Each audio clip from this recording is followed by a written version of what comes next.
for WBG tomorrow is these teams are definitely going to be targeting them. They're definitely going to be trying to thwart that journey to the threshold, because if they do that, it's going to be a long, long day. But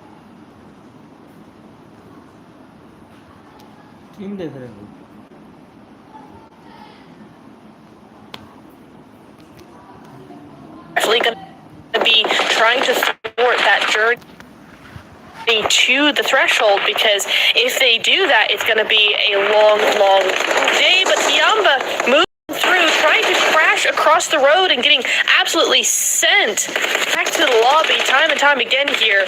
That was Team Spirit coming in. There's Voin Donkey coming in. QZZ goes down. It's just Bond left.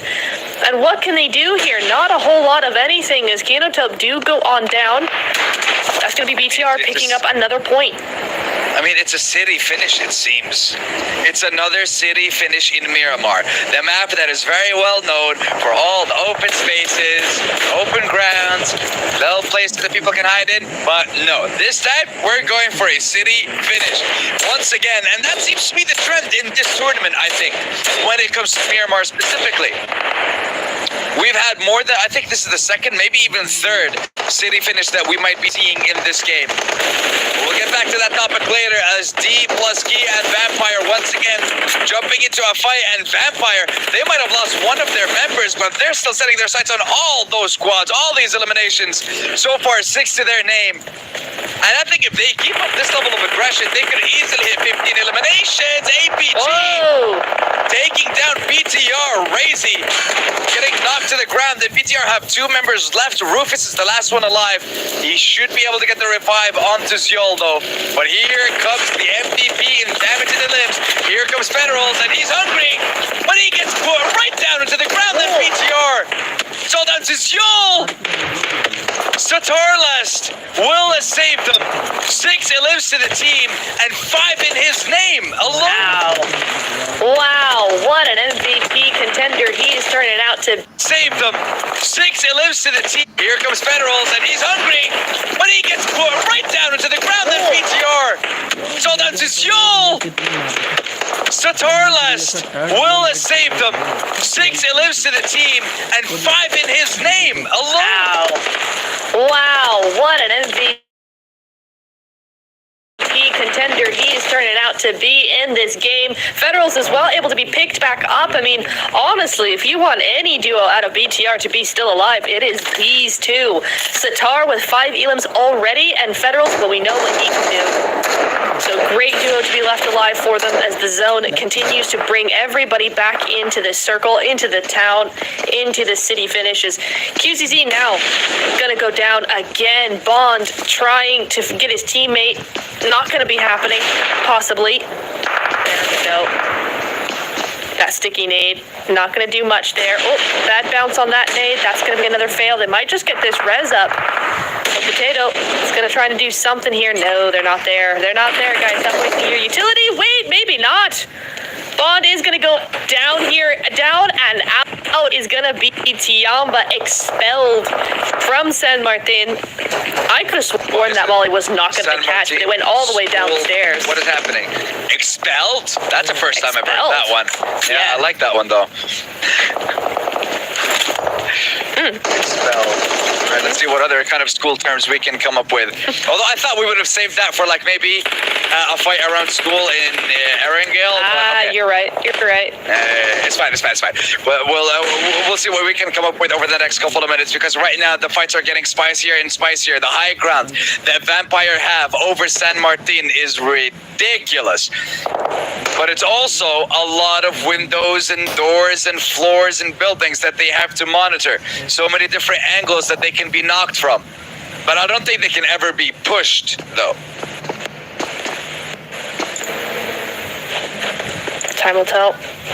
Time will tell. LG do have a great little spot. Look at this ridge they've got going on here. Using, again, edge zone. They're not going to have zone. They will have to go in eventually. Look at the power that they hold over the north side of the zone from this ridge alone. Look at the angles they have. They've got those scopes dialed in on all of those windows, all of those doors, all of those openings.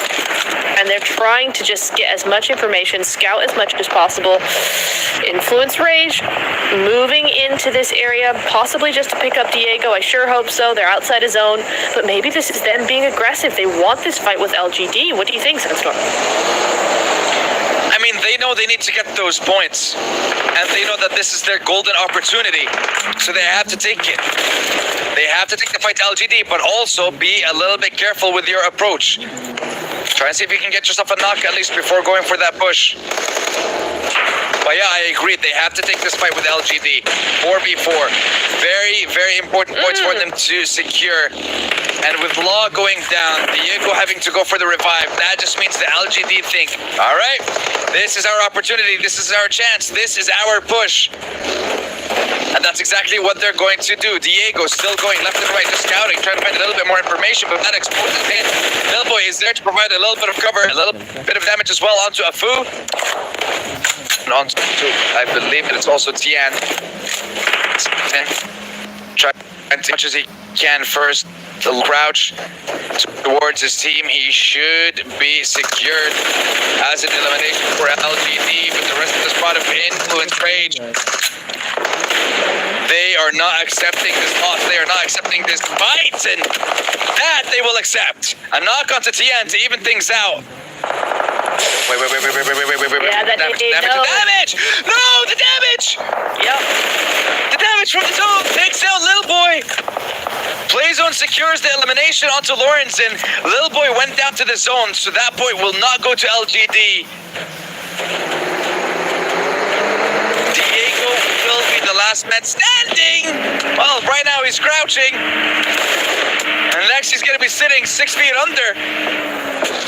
If LGD take him out here, it's going to be very unlikely that he survives. It's a 4v1, and now you got other squads looking at him too. But it is Tian that secures it.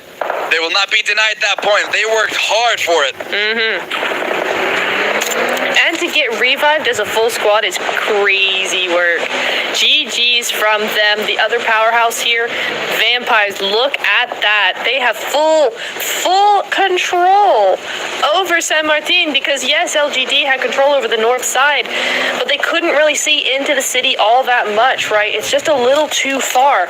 Vampires, on the other hand, have that visibility. They have that range. So that is going to be a huge boon for them. And if any team needs it, it's going to be them. Well, right now, they are needed to score all the points, Snap. All of them. As many as they can. Just 1,000 would be nice. Yes. That's a bit of a guarantee. But looking on a more realistic aspect right now, the 7 points that Vampire have secured for themselves, they're already in 8th place. I mean, look, this could be a game changer for Vampire. If they manage to give themselves a chicken dinner in this with 10 plus elims, that puts them in maybe top 6, top 5. That, and then that puts them in the conversation. Yeah, that puts them in the conversation. It all depends on also what the likes of LGD, BTR, and Team Spirit do, because they are a heck of a lot closer to 122 than Vampire is right now. And Spirit in a bad position. They're not in the best, but hey, they got solid, a solid building under their control. It all depends on when the zone moves. I love this from Vampire Esports. They know that they're winning position. They want to try and see if they can take it. So Tian pushes up, Schweppes with the cover. One goes down. Tony secures it. Afu with the nade close range. Not sure if that's the best decision to make at this point. He's going to cook it quite a lot. Is the timing going to be right? Throws it a little bit too far. Afu will go down. Tony K has something to say. But LGD, they're still continuing this. Late pushes all the way. And I feel like that was just sending it for the sake of sending it. And LGD now left with MVM and Vampire. They know this is the game-winning spot. They are up to what? Maybe 12? No, not up to 12. They must be up to 10 now because they secured 3 from LGD. And the 4th is just waiting to be secured now. And VM trying to peek, trying to do a little bit of damage. Maybe give an opportunity for another team to ruin Vampire's day. He secures 1. Focuses on yet another player. He's not able to get the second one down. 1v4. What can you do? Vampire stand tall and hold their ground again. 12 eliminations, and now in 7th. 6th and 5th are out for the count. This could be a top 5 for Vampire. All the way from 10th or something like that. That's insane. Yeah, that is crazy. They were 11th. Yeah. They've just shot up those rankings there. Everybody's in the 60-point region, and now it's going to be rejects to swarm in and third party, because actually trying to get LGD rather, Vampires had to leave the buildings. They had to leave what made that compound so strong. And now Rejects, understanding that, have moved into that strong position, leaving Vampire on the outs now. So that's going to be a huge fight coming up very shortly. And that's going to be DRX taking out a 1v4 against Team Spirit. QX, what on earth was that? That is a 1v4 against Team Spirit. I want to say they didn't know he was in that building, because Team Spirit have held on to that building for a very long time. I did see that blue color just staring there on top of them while they were busy looking elsewhere. So I'm not even sure they were aware he was there. But that is a huge fight coming in from him. Really, really well played. And where was that DRX the entire time? I don't know. They've been hiding. Sure have. It seems like, yeah. But the way that things turned around in those past couple of minutes, having the likes of LGD out, Team Spirit out, Influence Rage out, BTR not getting a lot of points. Weibo is breathing so many sighs of relief with the fact that not many teams have been able to close that massive gap between them. Yeah. It is going to be a little bit more relaxed for them now, but we are nowhere near relaxed. Match.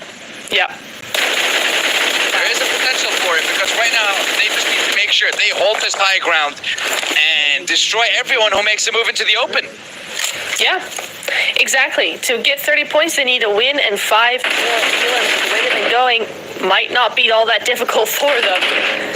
But let's just see. Zeta, the last man standing for Voin Donkey here on the edge of Thunder Talk Gaming. Schweppes up to 8 elims. Tony K bringing it back after the multiple early elims. Here we go. Thunder Talk under fire. Tony K trying to do all the business. Not quite able to finish up, though. Not able to get that last elim, or the last shot in, to make it an elim. And here we go. Top 4. BTR, Thunder Talk, DRX, and Vampire Esports. 2 in the top 6. 2 in the bottom half of that leaderboard. Oh, he just able to avoid those shots a little bit more, but not the nade. UX, man. What on earth is going on now? No, but Schweppes stole it. Oh, Okay, I have to see how many actual knocks that Vampire got and how many actual elims. There is definitely some broad daylight robbery being done right here, right now. The zone committed in front of all these teams. The zone will start closing. Does it? Oh, yeah. Boy, that's not gonna help. That's not gonna be helpful, because right now it's gonna get more and more difficult. But TT might be able to get that revive still. Nice smokes. Gotta run for it. How is he still alive? It is what it is. Sometimes the game's the game. And right now, boy, are they playing the game. But Thunder Talk, at some point, they will get exposed to that high ground. And also, Vampire will have to make their move. They're going to have to play a little bit lower, because that high ground is going to be exceptionally exposed. QZ's DRX fights the dust. BTR left in the top 2 alongside Thunder Talk. Tony K finally goes down. And now it's going to be Vampire left with 1 player. 16 eliminations, but it's 1 player who has 9. That's going to be the 10th elimination if he secures it. But it's going to be him versus Sitting, and he takes it down. That's the 10th elimination for Schweppes. And now it's a 1v2. Him versus BTR. Can he get to 19? Can he secure these final eliminations against the best player so far in this tournament? In Federals, pulling with the nade, peeking, trying to take the 1v1. Schweppes, lovely jump shot, but it fails. And it oh my God, are you kidding me? So close. BTR vitality, secure the chicken dinner. Despite Federals failing to secure it, it is too much to handle for Schweppes in the final moments. And BTR Vitality finally getting themselves a chicken dinner in the final game of day 2. But what does that mean for the overall leaderboard? That is the question. Vampire ended up having 17, 18 eliminations. Yes. So close. Oh my, blinking health bars at the end. Lovely flick as well. What a way to end the second day for Vampire. But I have to say, like this should have been present in the previous games. But now that we've seen something like this, it's possible to see it in the next games. Yes. Oh, 100%. My goodness me. I mean, they both had such great games, but from totally different perspectives. BTR were in the middle of that city, just battling it out left, right, and center, go down to a duo and manage to bring it back home with a lot of elims. For Vampire, they had huge vantage point, huge high ground. They had everything going for them, an enormous amount of elims, fought off 2 different teams up there, come down the hill, Schweppes with 10 elims, able to take out Federal. I mean, the last player for BTR was 1 HP. He almost did it. Huge, massive games for both of these teams. Both of these teams needed it, but for Vampire, I feel like we're looking at a top 5 now. I am not so